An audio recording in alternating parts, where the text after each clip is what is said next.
жума ичинде болуп өткөн окуялар менен толукталган жумалык аналитикалык программасы эфирде. Саламатсыздарбы? Бул жумада президенттикке талапкерлердин үгүт иштери старт алды. Бирок талапкерлер өткөн шайлоолордон айырмаланып азаюуда. Мурдагыдай жалгыз талапкерлер азайып, биригүүлөр күч алды. Бул элдин ишеними лидерлерге солгундаганынан кабар берерин саясий саяпкерлер баасын берүүдө.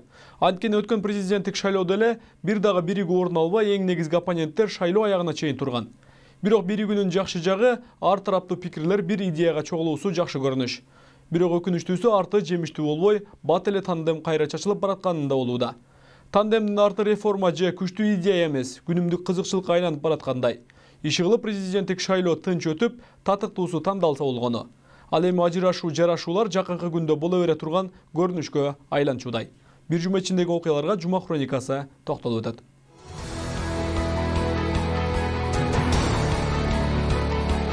Дүйшөмбү 11 сентябрь. Президенттик шайлоодо добуш сатып алгандар жана саткандар 3 жылга чейин эркинен ажыратылат. Бул тууралуу Борбордук шайлоо комиссиясынын төрайымынын орун басары Абдыжапар Бегматов биздин каналга билдирди. Кошкор Ата шаарында 7 каналдын кызматкерлерине кол салуу фактысы орун алды. Визитер берүүсүнүн жамаатынын башка оператору кафелери тарабынан уртокмокко алынды. Жаңы конушка көчүрүлгөн ачылыктардын азыркы абалы да жакшы эмес. Керектүү шарттардын жоктугу элеттиктерди убайымга салууда. Шейшемби 12 сентябрь. Кыргызстанда оң рулдуу таксини тыюу салууга каршы кол топтолууда. Жол коопсуздугу боюнча жарандык активисттер иштеп чыккан петицияда кырсыктарга жол эрежелерин бузуу себеп болуп жатканы жана ал рулдун оң же сол жакта жайгашканынан көз каранды эместиги жазылган.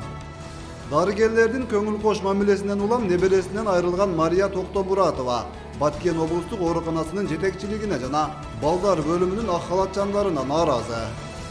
Мигранттар быйыл Кыргызстанга 1,3 миллиард доллар которушту. Бул жыл башынан бери 7 ай ичинде сыртта жүргөн кыргызстандыктар жиберген акчанын көлөмү деп маалымдайт Улуттук банк. Анын 1 миллиард 294 миллион доллары Орусиядан которулган.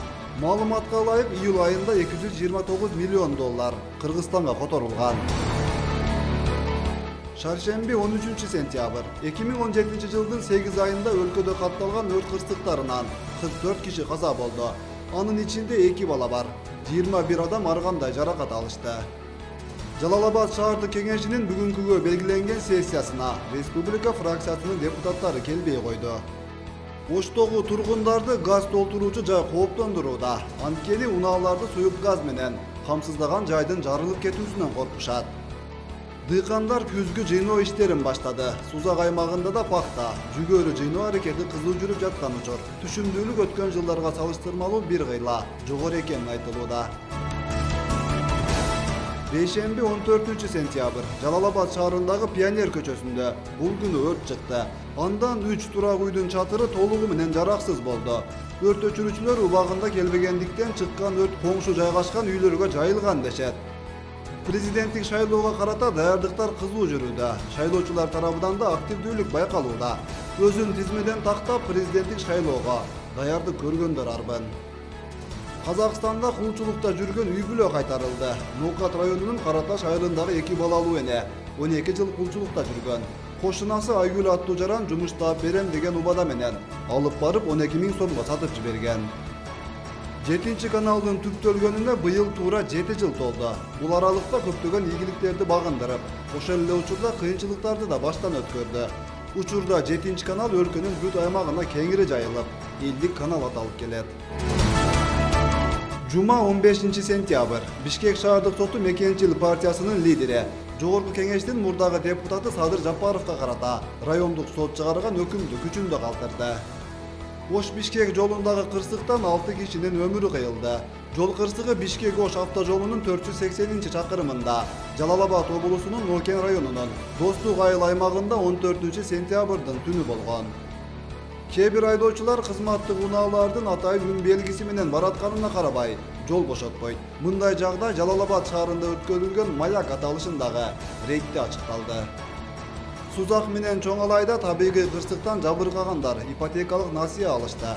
Насыялар турак жайды кайра башынан курууга 300 000 сомдон 7% менен берилет. Кадамжай районунда биорганикалык мөмө, жашылча, жер жемиш түшүмүн алууда биогумус, жер азыгын пайдалануу жайылууда. Биогумусту кадимки сөөлжан пайда кылат.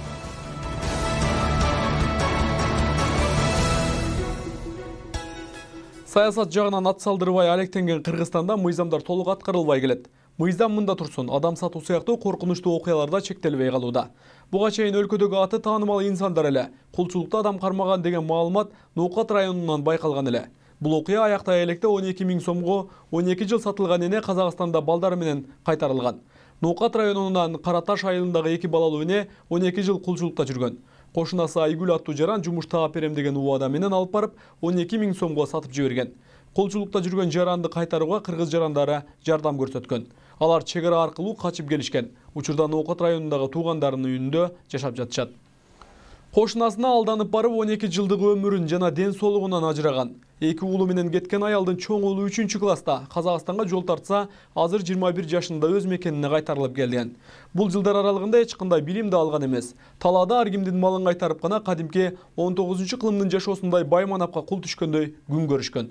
12 жылдан кийин табылган жарандарды буга чейин туугандары бир канча ирет издеп, бирок дайынын таба алышкан эмес. Аларды алдап барып сатып жиберди деген кошунасына болсо кылмыш иши козголуп сотко өткөрүлгөн. Сот адилеттүүлүгүн кылса, мындай адамдар жазаланышы мүмкүн. Бирок акча жакка көз кызарса, анда жазасыз калуу же жеңил жазага тартылып калуусу мүмкүн. 2016 жылы Туркияда бир жылда 33 кыргызстандык кулчулукка сатылганы аныкталды. Бул тууралуу Кошмо Штаттар мамлекеттер департаментинин адам аткезчилиги жана кулчулук боюнча жылдык иликтөөсүндө айтылат.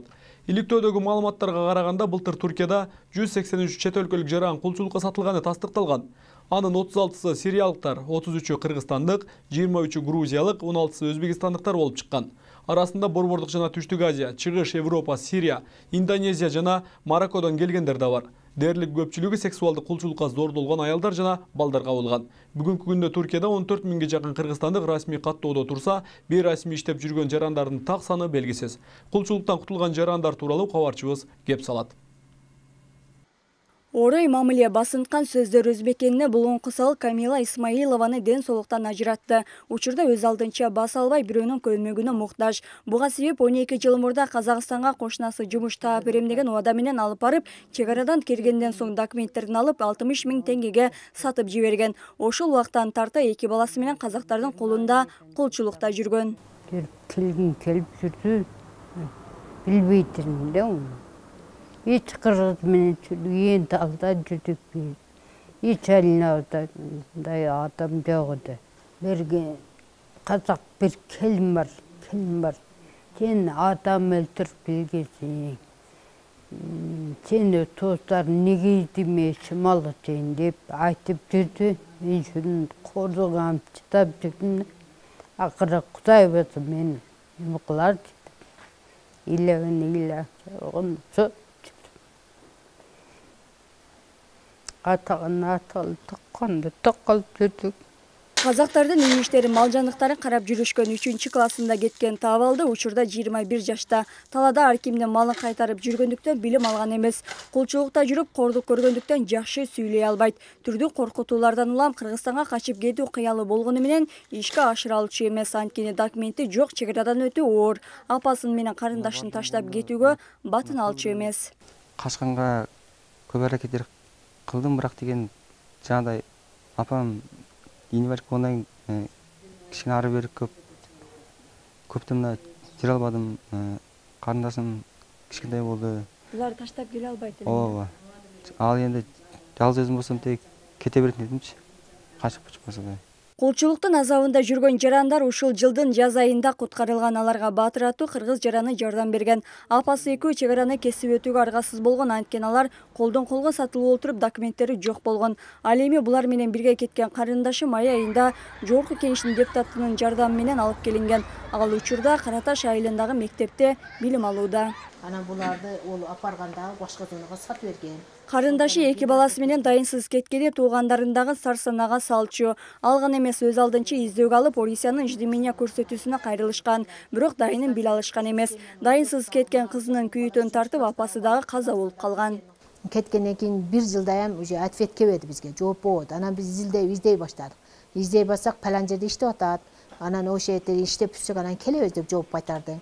Ошо боюнча ол Айгүл аттуу муну алып кеткен адам жок болуп кетти. Казакстанга иштеген бадар бүт келишти. Анан буларды ол апарганда башка зонага сатып берген. Ошонтон анан бедирак болуп кеткен да. Бедирак болуп, шоу боюнча дарак-дурагы жок болуп, анан быйыл Батыр деген киши себепкер болду. Ошо Батыр деген киши анан мага телефон аркылуу, звонок аркылуу мен таап, анан мага байланыш кылды. Биз күттүк. Булар анан өтө кыйынчылык менен келишкен. Калам бар экен, катта каламдар бар экен. Шолордон агышып, өтөн өтүшүп, токой аралашып, кыйынчылык менен келген. Учурда кайтарылган жарандар туугандарынын үйүндө, бир үйдө 15 киши баш калкалайт. Үй бүлө мүчөлөрүнүн турак жайы жок, жерге муктаж болгондуктан айыл өкмөткө кайрылган учурда аймакта жер маселеси чечилип жатыптыр. Кезекеси аз камсыз болгон үй бүлөнүн катарында жер тийип калуусуна айыл өкмөт ишендирди.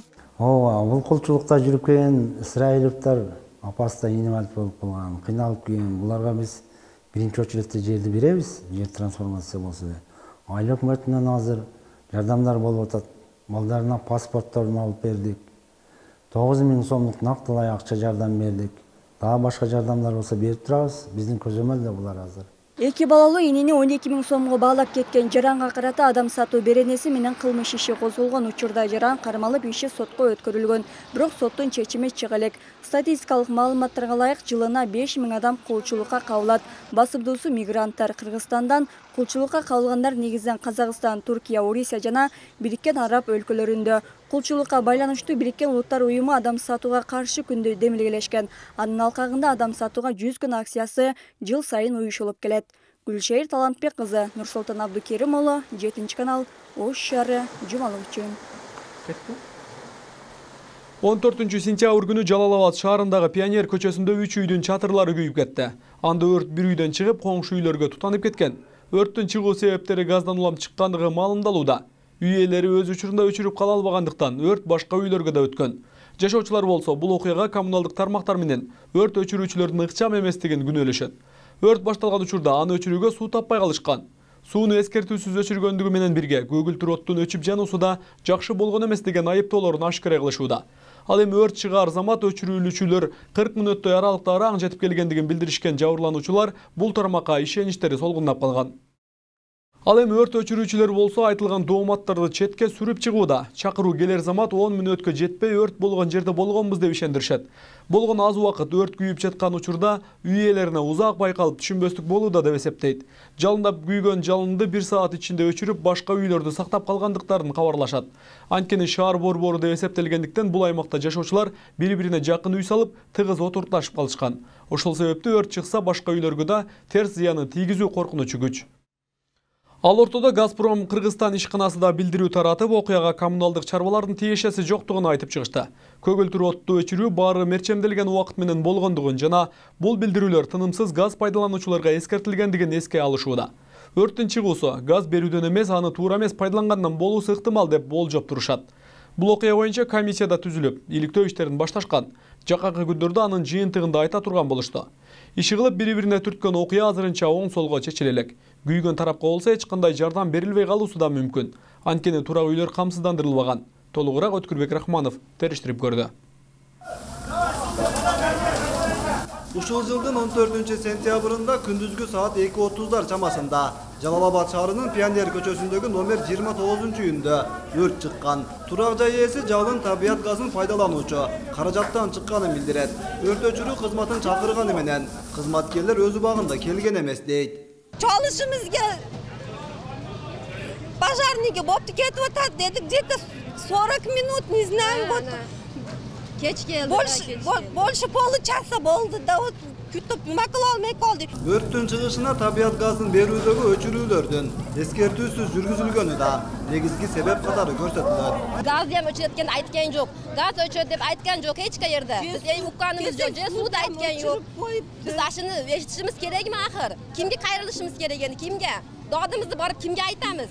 Газды уланткан учурда анда дагы телевидение аркылуу газ колдонуучуларды эскертүү бергенбиз. Андан тышкары биздин өзүбүздүн машинабыз көчөлөрдү кыдырып, ооз эки через громкоговоритель кыйкырып айтып эскертип жүргөн. Бул до орунсуз, ошол мен айтып кеткен сөздүн негизинде. Өрт өчүрүү кызматы жеткенге чейин жергиликтүүлөр өрттү өз ара өчүрүүгө аракет кылышкан. Номер 29-үйдөн чыккан жалын жакын жайгашкан. Дагы 2 үйдүн чатырына тутанган. Ал турак жайдагы жашоочулар да өз убагында өрттөн качып чыгууга үлгүрүшкөн. Бактыга жараша адам өмүрү кыйылган эмес. Bir gün ötüp ört çalgan үйлөрдү тазалоо иштери жергиликтүүлөр тарабынан жүргүзүлдү. Жалалабад тазалык ишканасы атайын унаасы менен таштандыларды алып кетүүгө жардам берди. Бирок чатырсыз калган үйлөрдү калыбына келтирүүгө үй ээлеринин чамасы жетпегендиктен коомчулуктан жардам сурашат. Страховка төлемеген экенсиздер, силерге жардам берилбейт деди. Бул инвалид семьясы, биринчи группа атам инвалид болгонду, якында каза тапты. Энди биргене государстводан жардамы деди, ош пожарныйдегилер айтты. Милиция балдарам айтты, ушу горачисткадан мусоровоз келип, жийне берadi деди. Бизде мына үйлөрдү тамы ошо күйүп кетти. Бул үйдө чоң эне менен мына акам турат, экөөсү. Бизде азыр айтканда колубузда анчалык жок. Грубо эсептегенибизде где-то 150 000 сомдой кетет дейишип атат мындай усталарды айтсакчы. Өрттүн келип чыгуусуна газ басымынын кескин жогорулап кетиши себеп болгон деген пикирде жабырлануучулар карманышат. Дайымкыдан көрө басым жогору болгондугун айтышат. Мунун кесепетинен өрттү өчүрүп калууга мүмкүн болгон эмес. Газ, природный газ 10 күн өчкенди, кийин kulaqtandırusuz beripti. Keyin apet öçürüp koyuptu 2 saatten keyin. Olar biz bespririvne berdik dedi. Načalnik geldi, yardımcısı geldi, zamı geldi. Öte büyük 30-35 santimetre canı yaptı. Pasaytıp tamak kıldık deyip sasetlerim jalıp kılsa yok sizler onda emas. Norma oşu 220 davleniyemi norma dedi. Bir ayal kelip katta işleydik yani. Oşu 100 kançayam davleniya boluş kerak dese siz tushunbaysiz deb o ejekeni ham og'zini yopib qo'ydi deb. Бирок Газпром Кыргызстан ишканасынын аймактагы өкүлдөрү бул пикирге кошулушпайт. Газдын басымы тыкыр көзөмөлдө болгонун, анын өзгөрүүсү катталбаганын белгилешет. Өрт катталган учурда 3 минуттын ичинде ишкана адистери окуя болгон жерге барып, газды өчүрүп калганы айтылат. Режим газа деген өзүбүздө болот. Biz andan aşkan emespиz. Бардык маалымат биздин журналдарда жазылган. Аны эч ким өзгөртө албайт. Жана ал так маалымат болуп эсептелинет.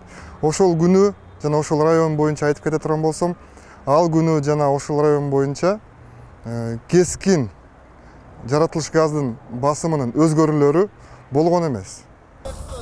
3 үйдү чатырсыз калтырган өрттүн келип чыгыш себептери, анын кесепеттери боюнча газ берүүчү мекеме тарабынан атайын комиссия түзүлүп иликтөө иштери колго алынганы кабарланат. Ал эми өрткө кабылган 3 үйдүн баары тең камсыздандырылбагандыктан өкмөттөн кандайдыр бир каржылык колдоо берилбеш айтылат. Бирок өрткө каршы кызматы чакырууга кеч келген деген маалыматка тийиштүү тарап макул болбой турат. Кабар биздин диспетчерлик службага саат 2:28-де келип түшкөн. Келип түшөрү менен 2:30-да биздин автоунаалар өрт кырсыгына жөнөгөн. 2:35-те жетип барып, ал өрттү 4 күжүр менен автоунаабыз барып өчүрүп, 1 саат 20 мүнөттө уже өчүрүп бүтүшкөн. Эми элдер билесиздер да, ал өзүнүн үйү күйүп отурганда ар түрдүү сезилет, ал шоковый состояние деп коет. Ошондо бир мисалы ошо айткан адам кеч келди деген адам. Ал өзү убакытты карап деле турбаса керек. Өрткө каршы кызматынын атайын даярдыгына көз салып көрдүк. Чакырууга өз убагында барууга тоскоолдук жаратып жаткан учурларды байкоо үчүн атайын эксперимент өткөрүлдү. Пионер көчөсүнө жетип барууда шаар көчөлөрүндөгү ыңгайсыздыктар айдоочулардын жолду бошотпогондугуна күбө болдук. Түшүнүктүү, мына жөнөдүк.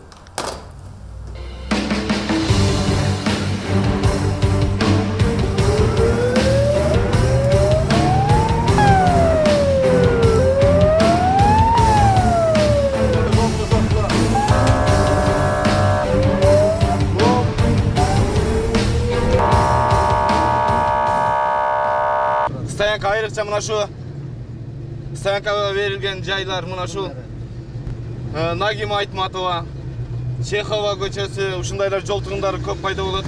Бизге ушулар тоскоолдук кылышат. Мына şu көрүп атасыздар, мына Жусуп Бакиевдин башынан аягына чейин базардын стоянкалары. Биздин эсепте өрт өчүрүү унаасы аталган жайга 7 минутада жетип барды. Аталган кызмат жыл башынан бери аймакта 68 өрт орун алганын кабарлайт. Келтирилген чыгымдын жалпы көлөмү 2 миллион сомго жакындаган. Ал эми өрт өчүрүүнүн жыйынтыгы менен 22 миллион сомго жакын мүлк сакталып калган. Киши өмүрү кыйылган эмес.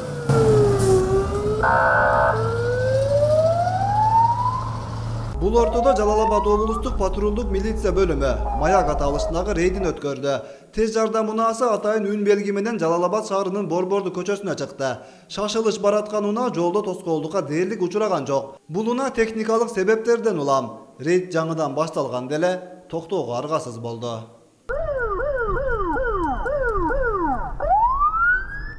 Андан соң патрулдук милициянын кызматтык унаасы менен рейд улантылды. Үн белгисин жаңыртып баратканы менен айрым айдоочулардын көңүлүн өзүнө буралган жок. Жада калса тартип сакчыларынын унаасы менен ачык эле жол талашкан айдоочулар да болду.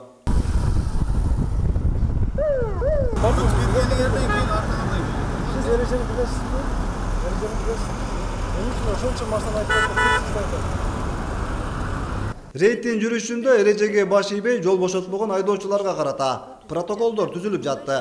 Мындай жагдайга туш келген унаа ээлери атайын жол талашпаганын байкабай калгандыктарын жүйө келтиришти. Көрмөппүз да биз. Шу. Так башка маалда токтойсузбу? Башка маалда кандай уже токтойбуз. Гай токтойбуз. Токтойбуз. Мен ham шашылып калдым. Биядагы машина илажы болмой калды. Эми алдыдан өтүп кете алмайм аны. Sekin çekik aldım. Başka mahalda çekede toktar, ne ketamiz? Иш чаранын жыйынтыгында биздин ошо патрулдук милиция кызматкерлери тарабынан 51 айдоочуга айып протокол түзүлдү. Айып протокол бул 231-берененин 1 пунктунда 500 сом мөлчөмүндө айып салынат. Кыргыз Республикасынын Ички иштер министрлигинин 570-буйругунда көрсөтүлгөн. Алдыда дагы ушул сыяктуу рейдтер улантылат. Айдоочулардын жолдо жүрүү эрежелери менен бирге айдоочулук маданиятын да өстүрүү зарылдыгы бар. Кимдир бирөөнүн үйү өрттөнүп, өрт өчүрүүчүлөргө муктаж болуп турса, дагы башкасы медициналык жардамга зарыгып жатканын жалпы айдоочулар терең түшүнүп жетиши зарыл болуп турат. Буга тетири баруу, канчалык оор кесепеттерге алып келип жатканын аңдоо кыйын эмес. Өткүрбек Рахманов, Замирбек Тойчубаев, 7-канал, жумалык үчүн. Жалал-Абад шаардык кеңеши бул жумада жыйынга чогулмак. Анда бюджет сыяктуу каралбай токтоп турган маселелер көтөрүлмөк. Бирок 1 жылга чукул убакыттан бери жаралган талашка чекит коюлбай. 31 депутаттын айынан 100 000 деген жашоочусу бар Жалал-Абаддын маселеси артка жылып келүүдө. Биринин сөзүн бири укпаган шаардык кеңеш эми чынында эле кийинки шайлоого камына төңдүнөт. Анткени эки тараптын келишпестиги күн санап артка кетүүдө. Өткөн жылы да шайланып келип эле кайрадан таркап кеткен депутаттар бул жылы да эски өнөрлөрдөн кутула алган жок. Азырынча маселенин так жообун ачык айтуу кыйын. Кээ бир фракциялар сессиянын башталышына нааразыбыз деп кол шелтессе, экинчи тарап булар креслого көз кызартууда деп айыптап келет. Дагы бир жагдайга ылайык Жалал-Абадтан шайланган эл өкүлдөрдү партиялардын жогорку лидерлери ушул жолго түртүп, айла жоктун амалын кылууда деген божомолдоолор бар. Себеби шаардык кеңешке өткөн партиялардын республикалык лидерлери саясаттагы жеке амбиция үчүн күрөшүп, анын кесепетин дал ушул Жалал-Абад шаардык кеңешинен чыгарууда. Буга бир канча мисалдар далил болуп бере алат. Кечээ эле макул болуп бир коалицияга кирген республика фракциясы эми буга чейин сессияга келбей жүргөн ата журт менен өнүгүү тарапка ыктагандай. Эми бир буту коалицияда турганына карабай жыйынга катышпай коюшту. Чоң саясат бир жаңсыл болбой жатып, Жалал-Абадтагы майда саясатта бир четтен жашоочулар да жататмай болду. Эл үчүн иштейбиз деген убадалар эстен чыгып, баары эле өз лидерлерин айланчыктап, алардын айткандарынан чыга албагандай. Анын зыяны кайра эле калкка тиери белгилүү. Мерчемделген жумуштар артка кетип, шаардын бул жылдык планы толук аткарылбай калуусу да мүмкүн. Буга дал ошол эки жаат болуп бөлүнгөн депутаттар күнөөлүү экени талассыз. Шайланып келип, бирок иштөөгө эринген шаардык кеңеш жөнүндө кийинки материалда сөз болот. 13-сентябрда шаардык кеңештеги жаңы багыт көпчүлүк коалициясы саат 10-до сессияга чогулмак болушкан. Бирок белгиленген убакытта жыйындар залынан бирда эл өкүлүнүн карааны көрүнбөдү. Саат 11 болгондо гана төраганын орун басары Нурбек Аканов келип, сессия бир жума кийинкиге жылдырылганын маалымдады. Бүгүнкү коалиция башчысынын кээ бир депутаттары келбей калды. Ушул өзүнүн кээ бир иштери менен болуп байланыш болуп калды окшойт. Биз дагы буну эртең менен саат 9-да билдик. Ошон үчүн кечирим сурайбыз. Журналисттерди кичине убара кылып койгонубуз үчүн бир жумалык аралыкка калтырылды азыр сессиябыз. Көрсө республика фракциясынын 3 депутаты келбей койгондуктан жыйын болбой калыптыр. Шаардык кеңештеги республикачыл 3 эл өкүлү лидери Өмүрбек Бабановдун буйругу менен жыйынга келүүдөн баш тартыптыр. Депутаттар бул күнү шаардын бюджетин карайбыз деп чамданып турушкан. 18 депутаттан азыр 3 депутатыбыз келбей турган болду. Ал республика фракциясынан. Республика фракциясы бүгүн сессияга келбейбиз деп маалыматын берди бизгечи. Анан 15 депутат менен кворум болбой калды. Бүгүнкү сессия күн тартибинде бюджет каралыш керек эле. Бюджет шаарыбыздын 383 миллион акчасын бүгүн бекитип беребиз деп бүт жетекчилер эл күтүп аткан эле ушунуга келип катышып беришпеди республика фракциясы. Аларга команда болуптур, ушу Бабанов тараптан ушундай барбагыла депчи. Мунун чоо жайын тактоо үчүн республиканын депутаттарына байланышуу аракетибизден майнап чыкпады. Эми жаңы багыттын ичинде да ынтымактын ыдырашы күтүлүп жатат. Республика фракциясы өткөнкү чакырылышта да эки тарапка секирип, далайларды таң калтырган. Дагы ошол жоругун баштаганына шаардыктар түшүнбөй турушат. Биринчи турдан кийин буларды койдурбаш керек болчу. Бекер эле ушер. Булар бириге албайт, дагы болсо дагы коюлат. Дагы деле ошол эле. Буларга себеби бийлик керек, мэрлик керек. Ал жактан отуруп алып бул жерде жергиликтүү кеңештин депутаттарына команда берип, мындай кыл, андай кыл. Себеби бул жердегилер шайланышты, ушул жердегилердин проблемасын чечебиз деп. Анан команда тиги жактан болбосо, ал депутаттын эмне кереги бар? Эртеги депутат болуп отурганда деле ошактын командасын аткарат. Азыркы эл өкүлдөрүнүн аракеттери коомчулуктун кыжырдануусун күчөтүүдө. Шайлоочулардын алдындагы жоопкерчиликти сезбеген эл өкүлдөрүн шайлап алганына шаардыктар бушайман. Кызыгы мыйзам боюнча азыркы кырдаалды токтотууга мүмкүн эмес. Жергиликтүү депутаттарга эч бир жактан көзөмөл жүргүзүлбөйт. Канчалаган бюджет кабыл алынбай турат. Канчалаган жерлер ишкана ишканаларда кыскасы иш жүрбөй токтоп турган жерде. Бюджеттиктер негизинен ошо бюджет иштегендер айлык акча албай аткан болушу мүмкүн. Жалал Абад шаардык кеңешинин депутаттарынын өздөрүнүн милдеттерине ушунчалык салкын көз менен карап, анан аны бир саясатташтырып, шаардын кызыкчылыгынан өздөрүнүн кызыкчылыгын жогору коюп атканы жалаң эле мен эмес, көпчүлүктүн баарынан мындай бир түшүнбөй алып келип атат да бир. Бир жак кыжырданып атат. Эмне жери ушу мына шаарда мамлекеттеги 3-чү шаар болгон Жалал Абадтын депутаттары шаардын кызыкчылыгын коргойт. Алар бул кызматка эмне үчүн келди? Алардын милдети кандай? Жоопкерчилиги кандай? Шулар өздөрү такыр түшүнбөйбү мисалы. Азчылыктагы өнүгүү менен ата журттун депутаттары жыйынга келбей, коалиция уюштурган сессияны мыйзамсыз деп эсептеп келишет. Дээрлик 4 ай мурун шайлоодон жеңип келген 6 партиянын депутаттары бюджетти кабыл алмак түгүл, алгачкы сессияга толук кандуу чогулуша элек. Коалиция анан оппозиция болуп эки жаатка бөлүнгөн эл өкүлдөрү шаардыктардын алдындагы жоопкерчиликти унуткан. КСДП Кыргызстан, Мекеним Кыргызстан жана республикадан куралган жаңы багыт көпчүлүк коалициясы 29 июнда алгачкы сессия уюштуруп, ата журт менен прогресстеги кесиптештерин чакырган. Муну мыйзамсыз деп эсептеген азчылык андан кийин да бир нече жолку уюштурулган сессияларга катышуудан баш тартып келишет. Сессиянын жүрүшүндө бир нече мыйзам бузуулар болгон. Ошолордун баардыгын бириктирип биз 1-август күнү шаардык прокуратурага кайрылганбыз. Ушундай мыйзам болуп атат. Ушуга укуктук баа бергиле деп. Бир катыбызга жооп берген, бул жана төраганын орун базарын шайлаган мыйзамдуу эле болгон 16 добуш менен шайлаган деп. Сессияларды жаппастан улам жүргөндүгү боюнча дагы кат жаздык элек, прокуратура жооп берди элек, ошону күтүп атабыз. Кайтабы шаардын бюджетин бекитип турган кетсек деген ойдобуз да. Алар келбесе, ата журт партиясы менен өнүгүү партия фракциялары келбесе, анда төраганын шайлай албайбыз дагы, мэрди дагы шайлай албайбыз да. Сессияны жапкандан кийин эле мэрдин шайлоосун коет да. Мэрдин шайлоосунан кийин 21 депутат кворум болбосо, анда биз таркап кетебиз да. Партиялык системанын кесепети менен өткөн жылдын декабрь айынан баштап Жалал Абад шаарына депутаттардын ишмердүүлүгү токтоп турат. Мындан улам жергиликтүү кеңештерге бир мандаттуу шайлоону киргизүү керек дегендер арбын. Партиялык принцип менен болгондо булар бири-бири менен зависимый да. Бұлар, мынау депутаттар, елдің депутаттары емес бұлар. Бұлар партиялық кландардың депутаттары болып қалады. Ошон үчүн мынау келечекте ушу шаардык кеңештин депутаттарындагы мынау айылдык кеңештин депутаттарында эле партиясы жок. Ар бир көчөнүн микрорайон менен микрорайондун бир шаардын немелеринен бир татыктуу балдарды өздөрүнчө жылдырса, мынау ошого баш аламандыкка болбойт эле да. 28 майда өткөн шайлоодо Жалал-Абад шаардык кеңешине 6 партия жеңип келген. Алар Атажурт, КСДП, Кыргызстан, Мекеним Кыргызстан, Өнүгүү жана Республика. Азиза Пусурманкулова, Замирбек Тойчубаев, 7 канал, жумалык үчүн. Сиздер бир жуманы жыйынтыктаган жумалык көрсөтүүсүнө ортоктош болдуңуздар. Ушул жана башка маалыматтарды биз менен бирге күзөтүп барыңыздар.